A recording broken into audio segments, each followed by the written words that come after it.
Olá, está no ar o Saúde em Foco, o programa que esclarece dúvidas sobre diferentes assuntos, além de trazer dicas simples para você ter mais qualidade de vida. Um estilo de vida saudável aliado a uma dieta balanceada podem melhorar o desempenho do sistema imunológico. Com isso, o nosso corpo fica protegido de agentes agressores, como os vírus e bactérias. Na Dica de Saúde, confira quais são os alimentos que ajudam a aumentar a imunidade. À medida que a gente tem uma alimentação adequada, são muitos alimentos que melhoram o meu estado imunológico, melhoram a minha imunidade. E então, o que eu preciso fazer para melhorar a minha imunidade? Então, ter um bom aporte proteico e não uma proteína, simplesmente uma proteína de origem animal, uma proteína de origem vegetal, os feijões todos. E, aliás, é muito gostoso comer feijão agora no inverno, porque é uma comida que tem proteína, tem ferro, que também ajuda no sistema imunitário, mas principalmente além das carnes, que são essenciais para o sistema imunitário, eu preciso sim de muita verdura, muito legume, muita fruta, porque nesses alimentos eu vou encontrar uma quantidade muito grande de elementos chamados antioxidantes. E eles sendo antioxidantes, eles vão melhorar. Sempre que eu tiver um processo pró-oxidativo, eu tenho um processo de doença, então eu diminuo minha imunidade. Então, o que forma as imunoglobulinas, por exemplo? É a proteína. Então, por isso que eu preciso de proteína, mas para que essas imunoglobulinas tenham uma capacidade e uma competência, eu preciso dos antioxidantes. São as frutas da época, são as verduras da época, os vegetais verdes escuros, as frutas cítricas, maçã, laranja, limão. Eu preciso sim utilizar ao dia pelo menos 3 frutas diferentes. Quando eu tenho 3 frutas diferentes e utilizar as frutas da época agora, eu já tenho uma boa capacidade antioxidante. 2 laranjas já me dão a quantidade de vitamina C que eu preciso. A maior parte das folhas, elas são produzidas agora. Então eu tenho rúcula, eu tenho chicória. A chicória é produzida agora e ela é excelente em relação a essa questão da imunidade também. Eu tenho a linhaça, tem óleo, não preciso usar óleo de linhaça, vou usar uma linhaça, ela tem ácido graxo essencial. E esse ácido graxo essencial, ele também é antioxidante, ele é anti-inflamatório. Então, usar a proteína como produtor formação dessas imunoglobulinas e, a partir disso, aumentar a competência dessa sua imunidade através dos antioxidantes. E muita, muita, muita água para que esse nutriente seja conduzido para dentro das células e tenha uma boa ação dentro do organismo. Você sabia que o estresse e a depressão podem afetar a memória? Por outro lado, uma boa noite de sono e uma alimentação saudável podem ajudar no armazenamento de informações. Descubra por quê no Questão Saúde. Olá! No Questão Saúde de hoje eu converso com o professor do curso de Psicologia aqui da instituição, professor Carlos Décimo, para esclarecer algumas dúvidas sobre a memória. Professor, muito obrigado pela tua participação. Eu inicio te perguntando como que funciona a memória humana. Bem, a memória é a capacidade que nós temos de codificar uma informação, nós recebemos uma informação, codificamos, armazenamos e depois recuperamos essa memória. Ou seja, a informação ela chega até o cérebro e ela é armazenada e no momento em que a gente precisa dela, solicita, né, ela, digamos, ela é resgatada, ou seja, é recuperada. A gente chama recuperação da memória. Então, fatos que aconteceram ao longo da nossa vida, nós chamamos as memórias de longo prazo, que são as memórias autobiográficas, são os relatos das vivências, das experiências que nós tivemos ao longo da vida. Então, a memória, poderíamos dizer, é essa capacidade que nós temos de vivermos algumas situações e guardarmos essas informações para no momento que nós dela necessitamos, nós resgatamos essas memórias. Quais são as principais doenças da memória, além da perda da memória, né? Bom, sim, nós podemos falar na amnésia. O que seria a amnésia? A amnésia é a perda parcial da memória e ela se caracteriza por a dificuldade de recuperar essas informações. Então, as informações elas estão ali, mas temos a dificuldade de recuperar essas informações que por algum motivo, por alguma razão, elas foram esquecidas, elas foram deletadas, né? Só para o pessoal saber qual que é a parte do cérebro que é afetada pela falta de memória. Quando nós falamos em memória de longo prazo, nós falamos mais naquela região do hipocampo, né? Que é a região onde guardamos as informações mais a longo prazo. Mas é difícil de falar assim que exista uma área, somente uma área responsável pela memória, até porque a memória de curto prazo ela está relacionada com o córtex pré-frontal, porque é considerado como uma função executiva. Ou seja, a memória de curto prazo, muitas informações que elas entram nessa memória, ou elas se apagam, porque a capacidade de armazenamento nessa memória é muito curta, é muito pequeno, ou elas ficam guardadas ali, elas são deletadas, ou então elas passam para a memória de longo prazo. Então, digamos, não existe uma área, somente uma área específica pela memória.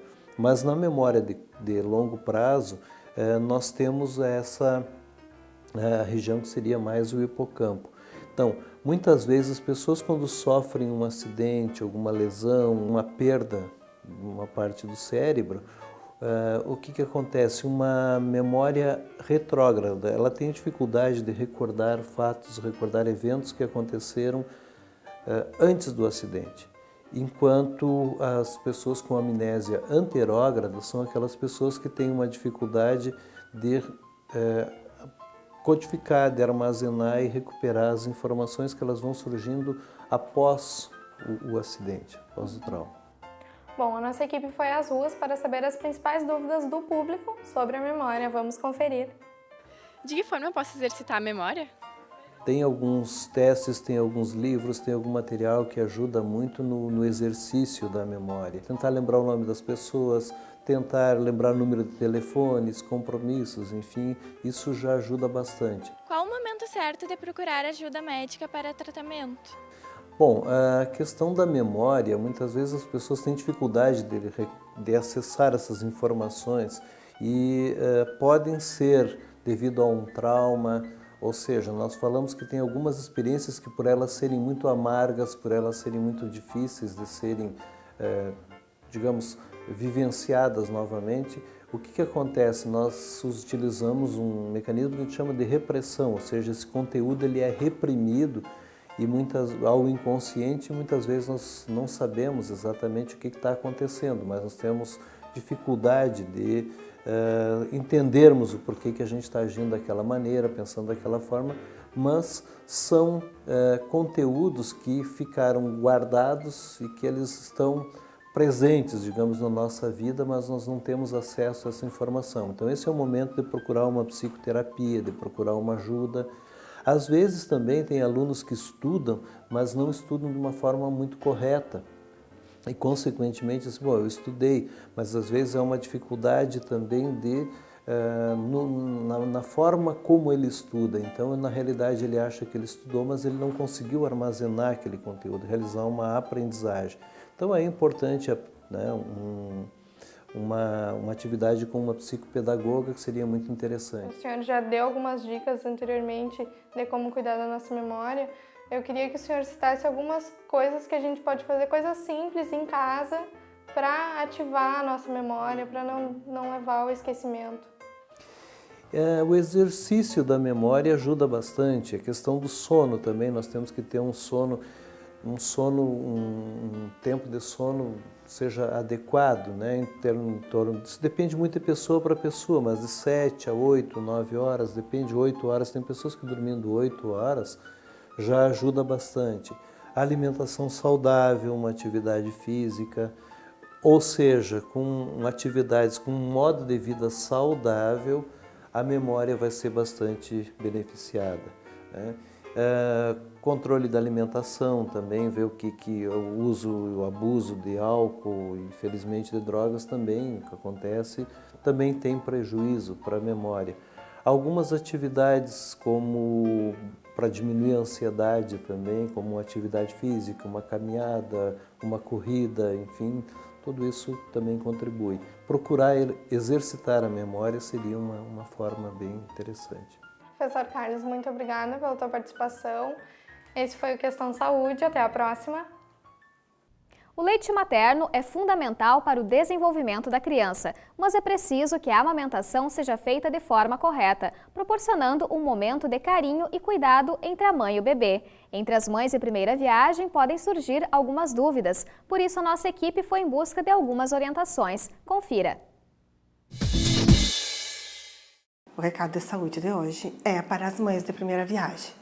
Então, para você que está aí, que teve seu filho pelo primeiro filho, ou que está gestante, né, na primeira gravidez, algumas dicas. Primeiro, em seguida que dá alta do hospital, não achar que tem que agasalhar e abafar esse nenê. A gente sempre diz assim, ó, coloque no bebê o dobro da roupa que você tem.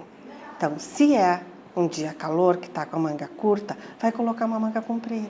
Que ele esteja respirando bem, que não faça barulho para respirar na saída do ar, né? Isso é super importante para o nenê se manter bem oxigenado. Então, às vezes, até a posição do pescoço, não manter com o pescoço fletido, né, dobrado, tá? Que isso aqui deixa as vias aéreas mais livres para ele respirar. Então, a posição dele no colo, a posição no berço. Outra coisa assim, ó, na hora de dar de mamar, a importância de deixar o nenê, cada nenê tem seu tempo para mamar. Então ele mama no seio, terminou de mamar naquele seio, ele vai sair um pouquinho do seio, vai colocar no outro seio, oferece mais um pouco. Na próxima mamada começa por onde? Pelo último seio que deu. Daí muitas vezes as mães perguntam assim, ó, tem que arrotar? Não, nem todo bebê precisa arrotar. O bebê que arrota, às vezes é porque ele vai, às vezes, muito cedo ou com muita voracidade para sugar e ele acaba engolindo ar junto. Então, nem sempre o nenê vai arrotar. Procure dar de mamar bem tranquila para passar tranquilidade para ele. Porque o nenê sente quando a mãe está triste, sente quando a mãe está angustiada, quando a mãe está insegura. Às vezes, a mãe põe no seio, daí ela tá nervosa, daí o leite não desce, daí o nenê fica bravo, daí eles não se entendem, né? Então, tem que eles se entenderem. E aos poucos eles vão criando essa rotina. Nós vamos para um breve intervalo e no próximo bloco o assunto é prevenção e tratamento das doenças respiratórias na infância. Com a proximidade do inverno, o número de casos aumenta, principalmente entre as crianças. Voltamos já.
Com a proximidade do inverno, é comum o aparecimento das chamadas doenças respiratórias. Entre as crianças, o número de casos nas unidades pediátricas tem um aumento significativo. Por isso, é importante que os pais estejam atentos a cuidados simples, mas que podem fazer toda a diferença na prevenção das doenças. Sobre este assunto, eu converso hoje com o médico pediatra, Dr. Lauro Cipriani. Muito obrigada pela sua participação e seja bem-vindo ao programa. Obrigado. Dr. Lauro, quais são as principais doenças respiratórias comuns na infância? As principais doenças respiratórias são as bronquiolites, as que atingem as crianças menores, a asma, já as crianças maiores, que tem que ter um diagnóstico, que precisa de definir melhor, e as pneumonias, que são uma complicação das doenças respiratórias, que normalmente exige internação, nem sempre, né? Gostaria que o senhor falasse um pouquinho dos sintomas, então, dessas doenças, para os pais poderem também identificar. As bronquiolites elas se manifestam com uma desconforto respiratório, né, que eu falei em crianças pequenas, de meses ou poucos anos, e que elas têm tosse, desconforto respiratório, aquela retração costal, aquela gemência, elas tossem, e essas são as bronquiolites. A asma já é uma coisa mais crônica, diria assim, mas não muda muito, só que em crianças maiores. Também com retração costal, com gemência, piora com a mudança de temperatura, com o frio, com poeira, cigarro, umidade, mofo, essas coisas que prejudicam a asma. E as pneumonias, quando há uma infecção bacteriana ou viral, aí aparece a febre, a gemência, a prostração, a criança fica muito abatida, ela não diminui a alimentação. Essas crianças têm que ter um atendimento prioritário ou de maior urgência. Não que a asma e a bronquiolite às vezes não necessita uma urgência também. A gente tem também a broncopneumonia. Não dá para dizer que é uma diferença da broncopneumonia, é uma infecção respiratória dos brônquios, né? Isso que porque tem a pneumonia que é mais uma consolidação, né? De um lóbulo, de uma parte do pulmão. E as brônquias atingem os brônquios, né? Mas isso não tem uma importância para os pais, né? Quais seriam as formas de prevenção a essas doenças? A prevenção, no inverno tem uma temperatura baixa, né? Essa temperatura, há uma diminuição das defesas do organismo, né? Então, quando a mudança de temperatura é muito brusca, a criança ela fica exposta, ou às vezes a roupa deixa uma parte do corpo exposto, esfria, principalmente em crianças pequenas, que a temperatura muda muito, a temperatura corporal muda muito rapidamente, e isso se instala uma infecção viral ou até bacteriana, e pode dar as crises de bronquiolite ou de asma, né? E isso aí. O ambiente também, os pais devem ter cuidado com o quarto, né? A questão do ambiente limpo, arejado. Isso, o ambiente tem que evitar poeiras, como no inverno tem também o uso de cobertores, ao pó, né? A umidade, que eu acabei não falando antes, cria fungo, esse fungo é muito prejudicial. Há também animais domésticos, esse costume de cachorro, gato dentro de casa ou até na cama, isso para umas crianças pode ser muito ruim. Essas aí eu acho que seriam esses os principais cuidados. Higiene, né? E a higiene, né, do local. Quando, doutor, que os pais, ao perceberem esses sintomas, eles devem procurar um médico? Qual que é o momento de procurar um médico? Olha, o momento de procurar um médico, quando a criança apresenta um desconforto respiratório, ou ela começa a ter diminuição da alimentação, tem muita tosse, ela não consegue mais falar às vezes, ou ela tem febre muito alta, mas assim, é o desconforto, na bronquiolite, assim, é o desconforto, a tosse, ela não para de tossir, e nas pneumonias que tem a gemência, a prostração, ou a criança ela não está 2, 3 dias, não está bem, e começa a apresentar febre. Quando a mãe vê que a criança não está bem, tem que procurar. Crianças menores de 2 meses também estão propensas a ter problemas respiratórios mais severos. Por quê? Ali há um período da adaptação que elas têm às defesas das maternas, né? Mas até os 6 meses, esse período, elas têm um período de adaptação. E tem crianças que ficam mais sensíveis, elas mudam mais fácil. Então, às vezes a criança está muito bem nessa idade e ela piora em poucos momentos, assim, de hora ela piora muito, né? Então tem que ter esse cuidado também. Tem que ter cuidado para levar, quando há esse movimento, levar a procurar o atendimento. Outra coisa muito importante é o acompanhamento multiprofissional, várias áreas envolvidas. A gente tem um depoimento também de um professor do curso de fisioterapia e vamos acompanhar, então eu gostaria que o senhor assistisse com a gente. Sim. Durante o inverno, o tratamento basicamente é de fisioterapia respiratória. A gente faz exercícios, né, como vibração, aceleração do fluxo respiratório para tentar soltar a secreção do tórax da criança, né, do pulmãozinho, e depois realizar para finalizar a aspiração, que é por uma sonda que entra pelo nariz, chega lá perto da traqueia e aquela secreção que está perto da traqueia ela é retirada. Com isso, diminui bastante o tempo que a criança permanece aqui na unidade de internação, ajudando assim a médica a não precisar ficar com tantos dias de antibiótico, tantos dias de internação, precisando de oxigênio, tendo que ficar um familiar aqui acompanhando. Então a fisioterapia tem essa função de ajudar na funcionalidade e na autonomia da parte respiratória.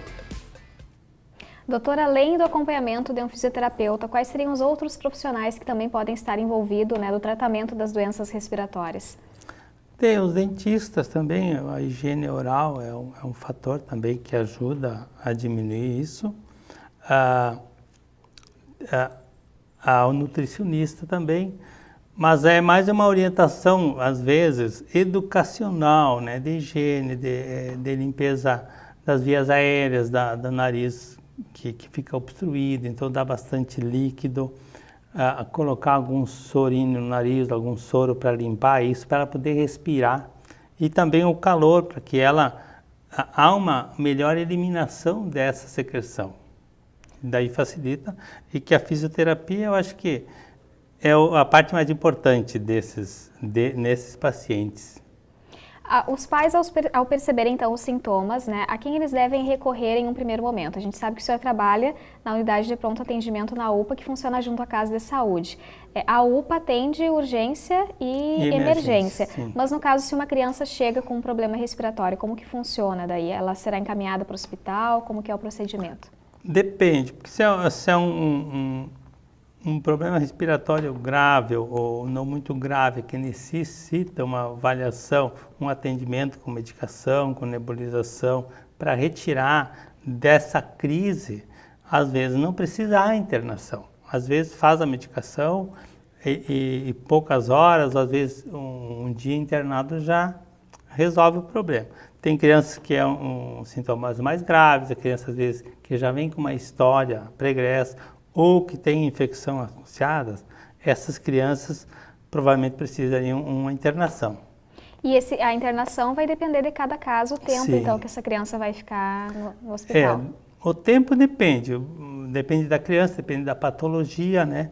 Tem crianças que ficam internadas 4 dias, 7, complicações aí a gente não dá para dizer quantos dias, né? Depois que sai do hospital, né, quais são os cuidados que os pais devem manter também com a criança? Acho que o muito importante é a higiene da criança. A higiene, asseio pessoal, o banho, aquela hidratação, a higiene do ambiente, né? E essa orientação, a criança cuidada, ela tem menor chance de ser internada.